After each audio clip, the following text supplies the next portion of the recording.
Isaorantsika ny tompony ny amin'ity alatsinainy fa 9 volana jona 2022 ity izay ombonantsika indray amin'izao maraim-baovao izao. Iantso sy ideran'ny tompo isika ny salamo 5:10 ny andinin'ny voalohany hatramin'ny 5. Salamo 5:10 ny andinin'ny voalohany hatramin'ny 5 dia hitsangana isika. Ampiombona feontsika ampanao salamo isika manao hoe: miderahan'i Jehova, miantso ny anarany, ataovy fantatra any amin'ny firenena ny asany, mirao azy, mankalaza azy, saintsainy ny fahagagana rehetra ataony, ataovy reharehanareo ny anarany masina, aoka hifalo ny fony izay mitady an'i Jehova, mitadiavany Jehova sy ny heriny, ka tsy ao mandrakariva ny tavany, tsarovy ny asa mahagagana ataony, dia ny fahagagany sy ny fitsarany ny vavany. Amen. Hivavaka isika. Direnay sy ankalazanay, omenay anao ny haja ambony ry Andriamanitra rainay tsara indrindro, noho ny amin'ny fitiavanao sy ny famindramponao rehetra. Dirainay ianao noho ny asanao mahagaga, nanorenanao izao tontolo izao. Dirainay ianao noho ny fiahinao sy ny fikarakaranao, ny voarinao manontolo. Dirainay ianao noho ny fombanao sy fitantananao ny fiainanay. Dirainay ianao ry Tompo, noho ny amin'ny fiahinao manokana ny fiainanay tsirairay avy. Ankasitrahanay ianao noho ny amin'ny tombonandro indray omenao anay amin'ity andro anio ity. Isaoranay anao Tompo, ny azonay miaona aminao indray eto an-tranonao amin'izao maraina vaovao izao. Tsaronay anefa tsy fahatanterahanay, manoloana ny zava-mahagaga rehetra ataonao eo amin'ny fiainanay.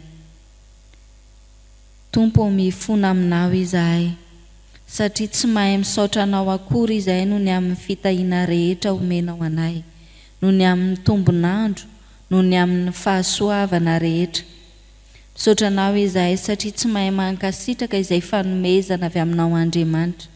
Mankasitraka anao izahay, ary dia mino izahay fa miaino anay sy mamaly ny vavakay ianao, dia amindra fo sy amela heloka anay ianao, satria tena mibebaka eo anatrehanao izahay. Koa dia raisinay amin'ny finoana Tompo, ny famelan-keloka izay atolotra ao anay amin'ny anaran'i Jesosy Kristy, ilay efa maty isolo ny helokay. Mahatoky izahay fa ianao no hanatrika anay amin'izao fotoana tanterahanay izao, dia hanavao anay amin'ny alalan'ny fanahy masina mandrakariva ihany koa ianao. Tario amin'ny alalan'izany fanahy masina izany izahay ry Tompo, raha hiaino, hamaky, handreny sitraponao Andriamanitra, dia mitenena aminay ary hampangino ny feo rehetra tsy avy aminao, tsy azonay mandre anao miteny aminay. Dia sokafo ny fonay ry Tompo, ary te feo ho tany lonaka ny rinin'ny teninao, dia mba hampitombo sy hampandroso anay ane ny teninao izay omenao anay. Misaotra indrindra ry Tompo Andriamanitra io, fa amin'ny anaran'i Jesosy no ivavahanay. Amen. Ny mofinaina izay voalahatra ho antsika amin'ity andro anio ity dia ny salamo. Salamo 4:100 ny andinin'ny 4:20 hatramin'ny 2:30. Salamo 4:100 ny andinin'ny 4:20 hatramin'ny 2:30. Amin'ny anaran'i Jesosy. Endreny hamaroany ny asanao Jehova, fa endrena no nanaovanao azy rehetra. Enika ny zavatra nataonao ny tany, indro ny ranomasina sady lehibe ny malalaka, any no misy zava-mihetsiketsika tsy tambo-isaina, dia zava-mananaina na kely na lehibe, any no alehan'ny sambo sy ny trozona izay noforonao hilalao any. Ireo rehetra ireo miandry anao mba homenao hanina amin'ny fotoany. Manome ianao dia manangona izy, manokatra ny tananao ianao dia vokony soa izy, manafina ny tavanao ianao dia raiky tahotra izy, alainao indray ny ainy dia maty izy, ka mody any amin'ny vovoka nanalana azy. Maniraka ny fanahinao ianao dia ary izy, ary manavao ny tarehin'ny tany ianao. Ho mandrakizay ane ny voninahitry Jehova, aoka Jehova hifaly amin'ny asany. Jereny ny tany dia miorooro, tendreny ny tanany ny tendrombohitra dia midonaka. Amen. Ray masino, manamasinana amin'ny fahamarinana, ny teninao ny fahamarinana. Amen. Dia mbola ampitomboina ho anareo hatrany ry havana ny fahasoavana sy ny fiadanana avy amin'Andriamanitra Ray sy Jesosy Kristy Tompo. Amen. Izao zara-mofinainantsika izao izay mampatsiaro antsika ny tantaran'ny fahariana any amin'ny Genesis toko voalohany any. Ary raha eto amin'ity ampahany natao zara-mofinainantsika ity dia ahitana ny fahariana nataon'Andriamanitra tamin'ny andro 5 izany, dia nahariny ny zava-mananaina rehetra any anatin'ny ranomasina sy ety ambonin'ny tany. Ary rehefa mandinika izao tenin'Andriamanitra izao isika dia afaka manakatra avy hatrany hoe tena manana hery, manana fahefana tokoa ny Tompo Andriamantsika, na dia heverina ho firana nataon'olombelona ihany ary izao zara-mofinainantsika izao, dia azontsika manakatra tsara ny halehiben'ny fahefan'Andriamanitra teo ampanorenana izao tontolo izao sy eo ampikarakarana azy ary eo amin'ny fandaminana azy amin'ny lafiny rehetra. An'ny Tompo ny fahefana, voalohany indrindra aloha mahary amin'ny fahendrena izy. Hitantsika izany eo amin'ny 420 hatramin'ny 420. Izao ny vaky ny teny amin'ny anaran'i Jesosy: endreny hamaroany ny asanao Jehovah, fahendrena nanaovanao azy rehetra. Enika ny zavatra nataonao ny tany, indro ny ranomasina sady lehibe ny malalaka, any no misy zava-mihetsiketsika tsy tambo isaina, dia zava-mananaina na kely na lehibe, any no alehan'ny sambo sy ny trozona izay noforoninao ilalao any. Izany no ambaran'ny tenin'Andriamanitra. Andriamanitra no nahary namorona izany rehetra izany. Ny rano izay hitantsika tamin'ny perikopantsika omaly no harian'Andriamanitra hisaraka tamin'ny tany, ary dia no hariany hitokana manokana ny rano. Ary rehefa natokana ny rano dia nasian'Andriamanitra biby maro samihafa, misy ny kely dia kely, fa misy ihany koa ny ngeza dia ngeza, dia misy ny trozona, misy ny pirina kely bilitika kely, misy ny karazan-javatra samihafa any anatin'izany ranomasina izany. Andriamanitra no nahary an'izany. Ary ny zava-mahagaga sy zavatra ilaina heverin'ny saintsika amin'ny maha-olombelona antsika dia izao hoe Andriamanitra nahary ireny zava-boary any anaty ranomasina ireny. Fa raha ianao olombelona no mitsofoka any anatin'ny ranomasina dia mety sepotra ianao. Fa reny biby reny indray ny mifanohatra amin'izay. Raha avoaka avy ao anaty rano izy dia sepotra rehefa ety an-tanety. Izany no herin'ny fahefan'Andriamanitra mandamina, mahary, mamorona ny zavatra rehetra ety amin'izao tontolo izao. Misy karazany maro dia maro ireo zava-mananaina ireo, ary azo tarafina hoe Andriamanitra mihitsy no namorona sy nahary azy, dia Andriamanitra no miasa mikarakara azy. Andriamanitra no mandamina ny zavatra rehetra ao anatin'izany ranomasina izany. Misy ny mifampihinana ao, misy ny mifamono ao, saingy izao no harian'Andriamanitra ho amin'izany mihitsy ireny zava-mananaina rehetra ireny. Jesosy Kristy ihany koa izay nalefan'Andriamanitra teo amin'izao tontolo izao no harian'Andriamanitra satria zanany natolony ho antsika teo amin'ny hazo fijaliana. Andriamanitra no nandamina sy nandrindra. Na dia Andriamanitra ihany aza Jesosy Kristy dia nanaiky izany fanirian'Andriamanitra sy fikasan'Andriamanitra izany, ary dia nanaiky nanolotra ny ainy teo ambony hazo fijaliana hamonjy antsika olombelona izy, mba hitondra fiadanana sy fifaliana ao antsika. Dia ohatr'izay mihitsy ilay endrika ilay biby ao anatin'ny ranomasina, ny hafa mitondra fahavelomana ho an'ny hafa. Izany hoe izy samy izy ao anatiny ao ihany no mifamelona. Ny sasany sakafo hohanin'ny sasany, ny sasany indray mpiaro ny sasany. Dia ohatr'izany ny endriky ny fandaminan'Andriamanitra eo amin'ny fiainana. Dia ohatr'izay ny nandaminan'Andriamanitra ny fahatongavan'i Jesosy Kristy mba hisitrahantsika olombelona ny famonjena sy ny fitahiana. Fa ankoatr'izay hoe Andriamanitra mahary amin'ny fahendrena izay, tsy takatry ny saintsika amin'ny fahendren'Andriamanitra nahariana izao tontolo izao, na nahariany fotsiny ny zava-mananaina ny anatin'ny ranomasina, fa tsy vita teo amin'ny fahariana ny asan'Andriamanitra fa miasa mikarakara ihany koa izy ny zava-mananaina rehetra sy ny zava-boary izay noforoniny. Ny 7:20 sy ny 20:20 ireo rehetra ireo dia miandry ianao mba homenao hoanina amin'ny fotoany. Manome ianao dia manangona izy, manokatra ny tananao ianao dia vokony soa izy. Tsy mila miasa, tsy mila miary ny zava-mananaina no arian'Andriamanitra, fa izao kosa izy Andriamanitra no mamahana, mikarakara azy, manolotra ho azy ny sakafo sahaza ho azy amin'ny fotoana rehetra.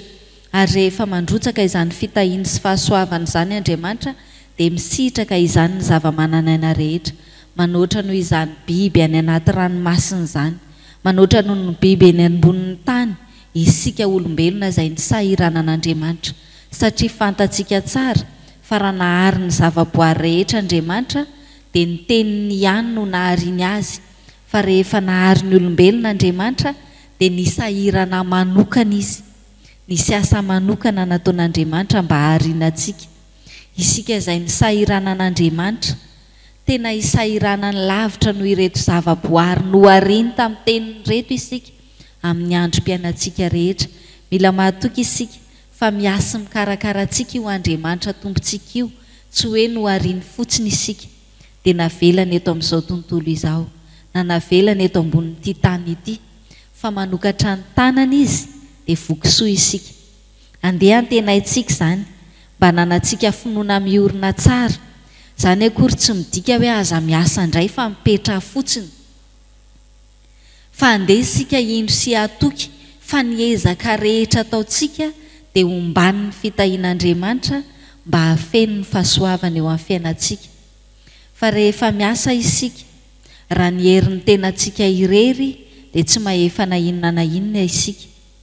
Raha mieritreritra isika hoe ndeha hifoha ara-pitso maraina, raha tsy teo ny fitahian'Andriamanitra sy ny fahasoavana, tsy tafatsangana teo ambony fandriana akory isika tsirairay avy izao. Fa ny fitahian'Andriamanitra sy ny fahasoavany no mbola hamoazany antsika sy hanafiana ho antsika ny hery azontsika miasa, ary izany asa rehetra tanterahantsika izany dia androtsahan'Andriamanitra ny fitahiany azontsika misitraka izany fahasoavana izany eo amin'ny androm-piainantsika rehetra. Fa hoy ny soratra masina hoe manoatra noho ny tsitsina maro ianareo. Dia andeha hoe nohontsika izany fa miasa mikarakara ny fiainantsika eo Andriamanitra mpahary, manana ny fahefana eo amin'ny fiainantsika io. Ka izay rehetra heverino mahasoso mahatsara ny fiainantsika dia tanterahany amintsika izany. Fa rehefa miasa mikarakara izy dia mandrindra sy mandamina ny fiainantsika ihany koa. Ny 9:20 sy ny 30, manafina ny tavanao ianao dia raiky tahotra izy, alainao indray ny ainy dia maty izy, ka mody any amin'ny vovoka nanalana azy. Maniraka ny fanahinao ianao dia ary izy, ary manavao ny tarehiny tany ianao. Mandrindra sy mandamina Andriamanitra. Andriamanitra no manao hoe ito anankiray ito aloha alaina amin'ity androany ity dia hitondray apetraka rehefa avy eo.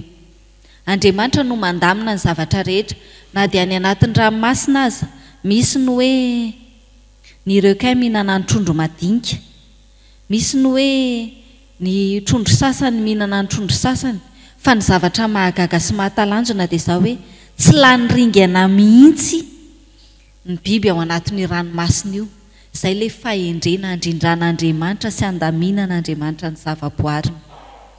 Tsy avelany ho lany ringana izany, satria izy mihitsy no mamahana ireo zava-boary ireo izay nataony ho sakafo ho an'ny hafa, dia tsy avelany ho lany ringana satria mbola mila ahina ny sakafo amin'ny manaraka indray ho an'ireo hafa ireo. Dia ohatr'izany mihitsy ny fiahian'Andriamanitra ny fiainan'ny olona, mandamina izy, miasa mikarakara, indraindray tsy takatry ny saintsika amin'ny maha-olombelona antsika izany fandaminan'Andriamanitra, fiahiany sy fikarakarany izany, fa izy kosa nefa mahatakatra izay endrika hanatsarany sy hanavaozany ny tany sy ny voary manontolo izay nohariany teto amin'izao tontolo izao. Andeha isika hanaiky izany fa izy Andriamanitra mandamina sy mandrindra.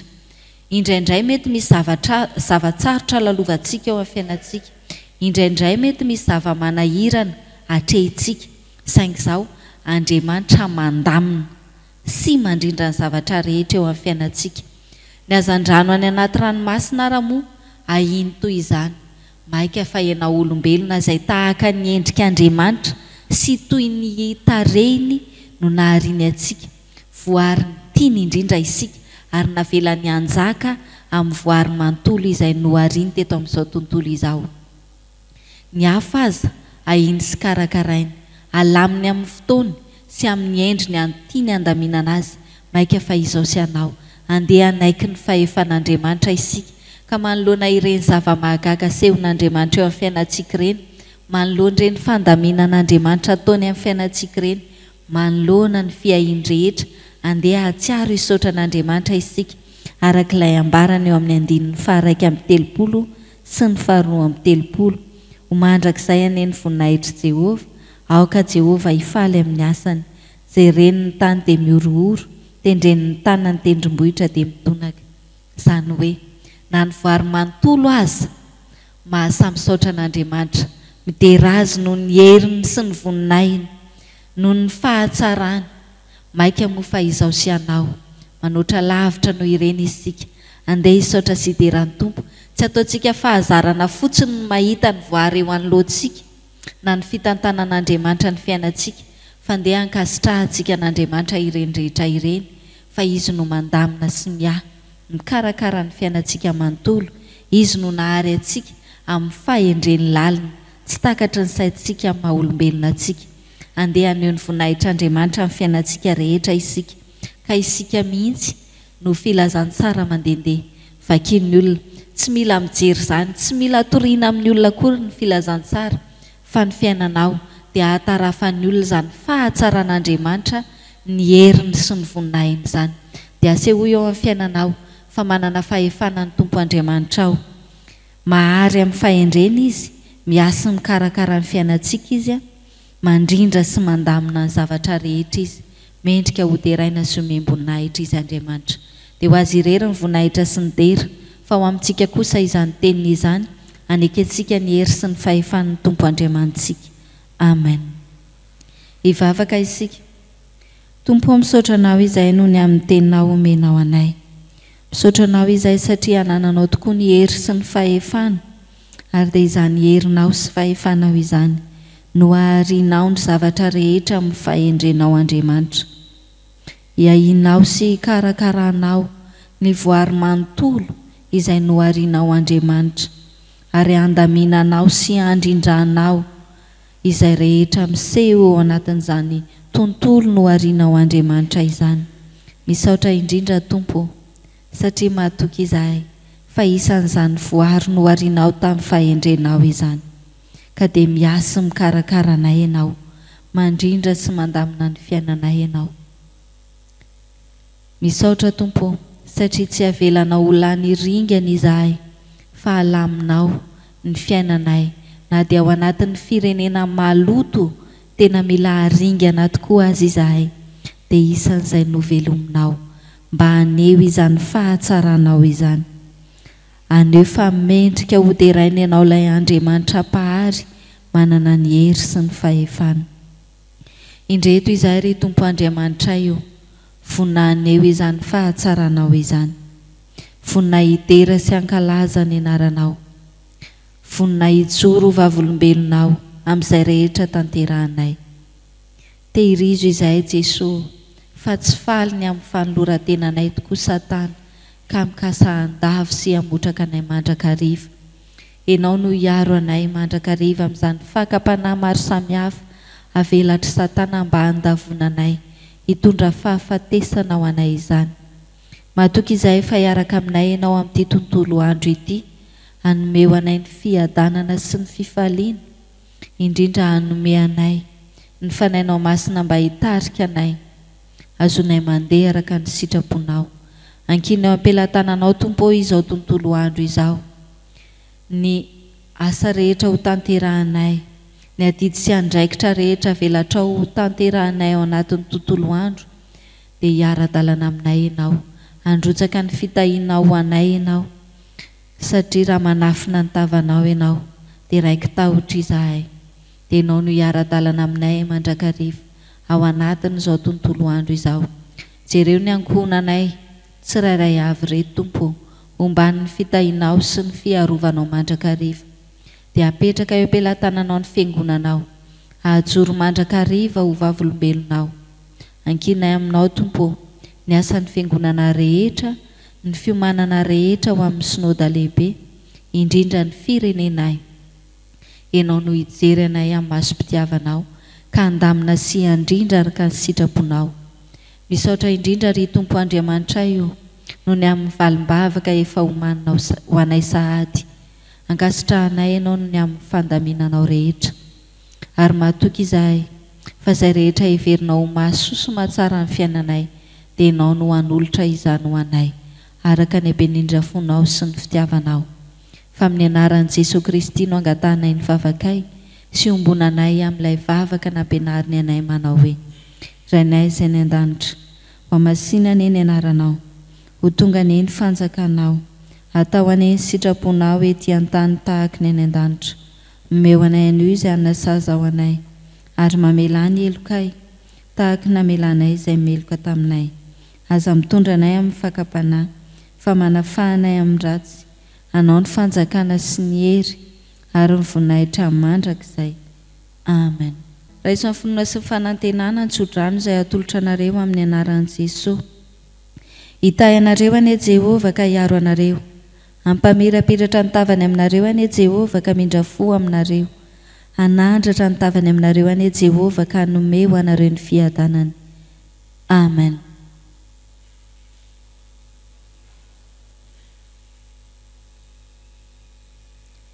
Manandriamanitra irery ihany ny voninahitra amin'ny anaran'ny Ray sy ny Zanaka ary ny Fanahy Masina. Amen.